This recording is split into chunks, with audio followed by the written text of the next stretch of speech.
What's up guys, welcome to Daily Dose of Reddit. This is your host, Zach, and today's subreddit is r/MaliciousCompliance. Don't forget to like, subscribe, and hit that bell to never miss an episode. This story's called, Why Don't You Share with the Whole Class? What I wrote is longer and more invested than the situation called for. But to be fair, at the time, I also did more and was more invested than the situation called for. If you don't want to read my inappropriately detailed recollection, I'll put the TLDR at the top. Also, English is my only language and I have no excuse for my writing. Please correct and mock my grammar if you so desire. This is years ago for my first semester in community college. My senior year of high school, I was not allowed to take math because my mom pissed off the school counselors and school district. Seriously, the situation was dumb, but her yelling at people made it worse. This sucked because I love math, and I knew I wanted to major in engineering once I had a good enough GPA to transfer to university. As a result, my first semester, I retook algebra so I could have a refresher before continuing to higher math. Story. Due to a combination of my love of math and the fact that I had taken it before, I did well in my course with very little effort. Other students sought me out as a homework buddy, and I made a fun little group of friends. We sat together, did homework together, and shared notes. It was great. But the math teacher was old school, in the worst way. This math teacher was like the most cartoon version of a math teacher ever. She wore long, black turtlenecks every day, despite our November weather being hotter than most places in July. She also would only use chalk. The classroom had 4 whiteboards, but only 1 chalkboard, meaning that she constantly had to erase her previous work. And while that was a little bit annoying, she was constantly shaking dust everywhere because every time she erased the board, she got chalk all over her black top. Her constant cloud of dust irritated everyone's allergies, which made her monotonous and confusing lessons even harder to pay attention to, especially because she spent half the class getting dust off her shirt and the other half calling out anyone who sneezed too loud for interrupting the lesson. Now, I know that while weird, this combination of behaviors was mostly just annoying, so we all just dealt with it until our group started working together in her class. Our group started working on homework and studying for tests together, which made us realize we had vastly different grades. I was pretty sure she hated me because she was constantly calling me out for talking. I try not to talk when teachers talk because I think it's rude, but I don't think it's rude to quietly share notes with my neighbor when she erases the board before I can finish taking notes. But despite constantly calling me out, she would give me full credit on a bunch of problems that she would mark my friends down for, despite having the same work and answers on the page. In particular, she seemed to hate my friend who I studied the most with, which I never understood. This girl was always punctual, polite, took notes, and worked hard to get a great GPA while working to put herself through college. Now, my friend wasn't as good at math as me, but she was very smart and picked it up quickly when we studied together. She never copied my homework, but would ask me or a tutor if she didn't understand until she understood the concept. But despite doing problems the same way as me and getting the same answer as me, the teacher docked a bunch of points saying she didn't show enough work. She would also pull this crap on other students, though less frequently. Even if they tried to talk to her and show her that every step was on the work submitted, she would still say it wasn't good enough. This kept happening until I got annoyed and started going up with my assignments and the other kids to show that we had the same steps and amount of work written down, but theirs was marked down and mine was fine. I'm pretty sure the only reason she didn't retaliate against me was because when she tried this on me at the beginning of the semester, it didn't work. I always write every single step, know algebra well enough that she couldn't convince me that I missed a step, and refused to back down until she either gave me a real reason for losing points, which was impossible,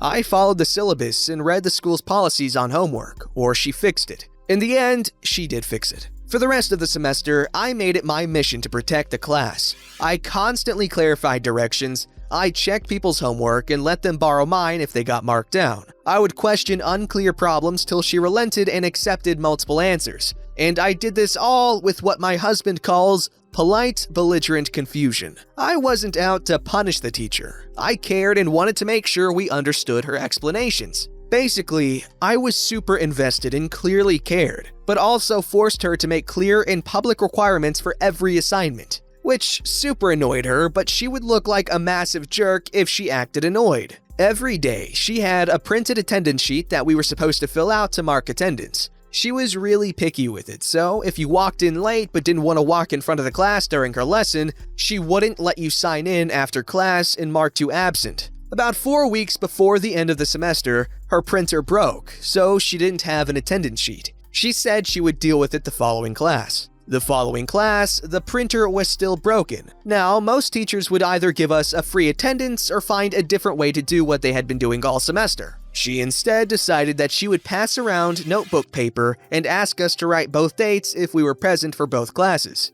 This would have been fine if she hadn't announced this 10 minutes before class started and before 50% of the class was in the room. This included me. About 15 minutes into the lesson, the paper finally made its way back to me. While my friend had made it early enough to know what to do, I was confused because only some of the kids wrote on it before passing it on. After she explained it to me, I decided to check with the next kids to get it to make sure they knew what to do before I handed off the paper. Initially, I was trying to explain it to the next guy, figuring he could pass the message on. But instead, the next 3 people were trying to listen and ask me questions. Halfway through the explanation, the next 2 people also started asking questions. At this point, to try and avoid interrupting the lesson as much as possible, I told the other 2 people that I would tell them in a minute so I didn't have to whisper shout. So I explained it to my close neighbors, then moved next to the other people so I could try to explain it to them more covertly. 50% of the way through the second explanation, I heard that disapproving noise teachers make. She then attempted to shame me for talking during the lesson in the worst possible way. "Why don't you share with the whole class?" she asked. "Thank you, that would be great," I responded, maliciously complying with her request. I then stood up, raised my voice to address the whole class, and explained the attendance sheet for everyone. I finished by profusely thanking her for letting me speak, and I finished by apologizing for interrupting because I get confused easily, and I didn't want that to happen to anyone else. In the end, I took less than 1 minute of class time, guaranteed that all my peers got marked as present, and super pissed her off in a super respectful way. After that class, the school suddenly assigned a tutor to our class who attended every class. I'm not sure the tutor was there because the teacher complained or if more students complained. In the end, we were happier because we had someone who actually answered our questions after class, and I think the teacher was happy because now she didn't have to talk to us outside of class time. Well, first of all, that teacher needs to not be a teacher because she obviously doesn't like, the responsibility that comes with being a teacher. So this is why I love teachers, actually, because every single time I've ever needed help, they always helped me. And in my experience, they always want to help you. They literally beg you to come after class, come after school, or come before school so that they can help you. And they have so many times. Obviously, this teacher doesn't want to put in the work. I don't know why she's a teacher. And if you are a teacher and you're cool, I love you, and hit me up.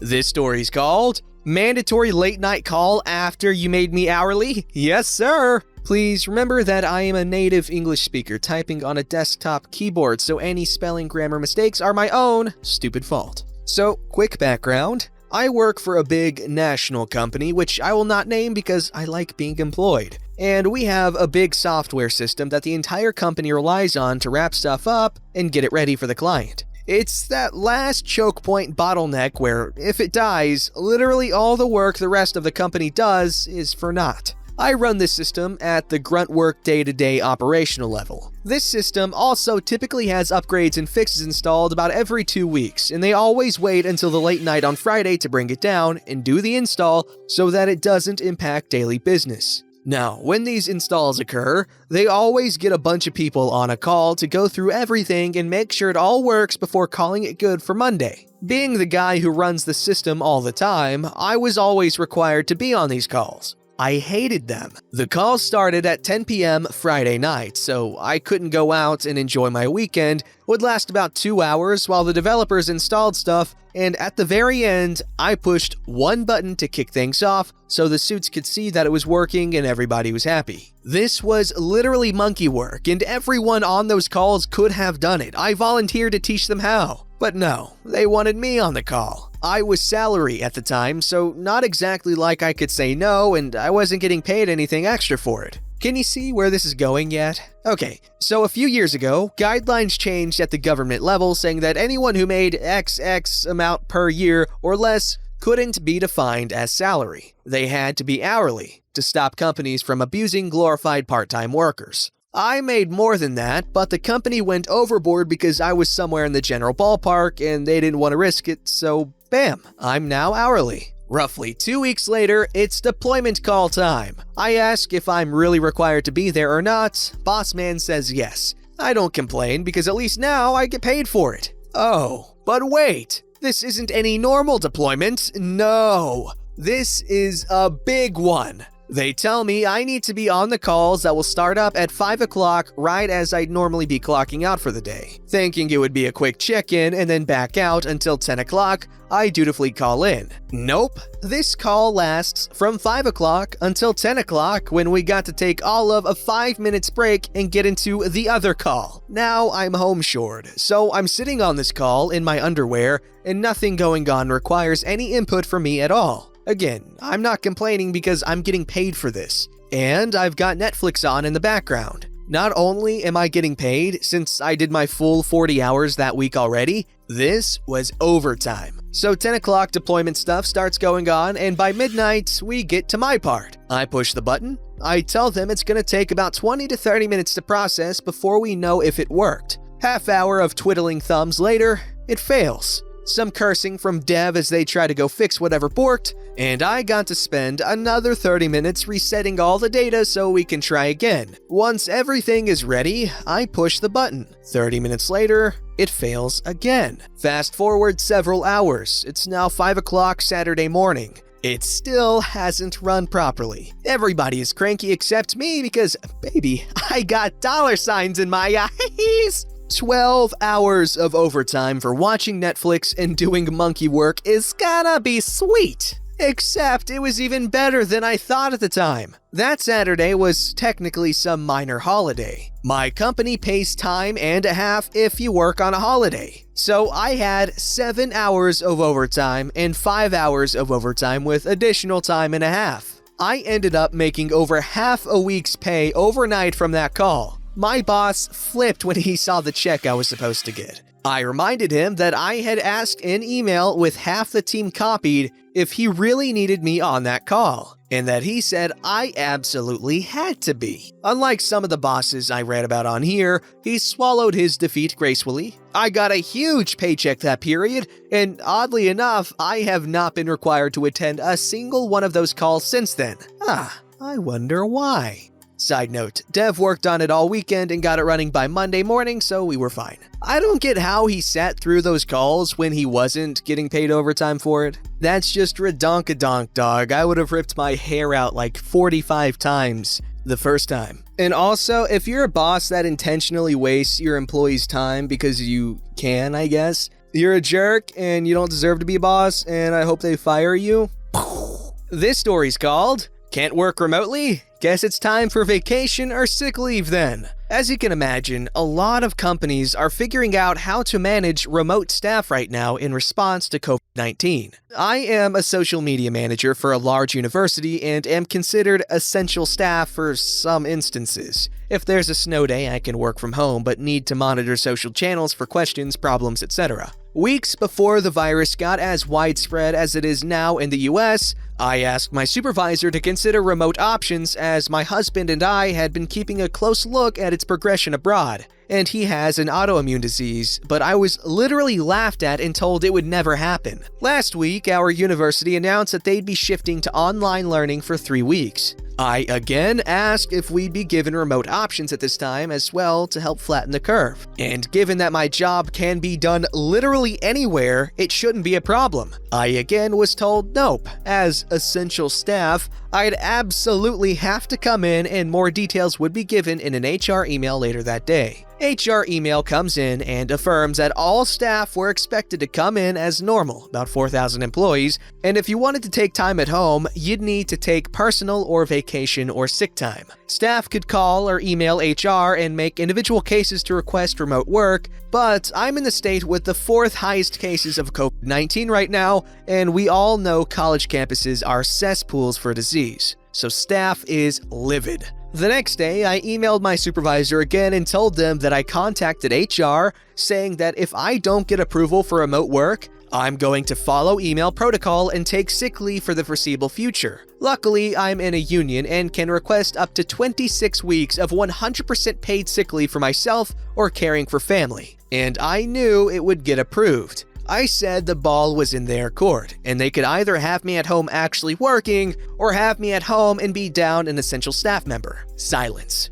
In the meantime, I got a phone call back from HR from a frantic employee who said they received literally thousands of emails and phone calls similar to the one I sent and could expect an update by the end of the day. Turned out, I was not the only one threatening their bosses with time off. At 5 p.m., we got an email that all staff and classes are remote until further notice. I know it's likely they would have eventually made this call anyway, but I'd like to think the thousands of employees threatening malicious compliance made it happen sooner. You know what? I like to think that too. I love it when people get things done despite stupid leadership. And honestly, this is a pro tip for anyone that's a boss or something. If you make a stupid decision and you don't want to look like an ass, literally just apologize and say, you know what, you're right, I understand. Because you know what, if their opinion is worth caring about, they wouldn't hold resentment for you because you're being honest and you're saying, hey, you know what, I'm sorry. You're right, you probably should work at home right now. And I realize I made a judgment error earlier, so yeah,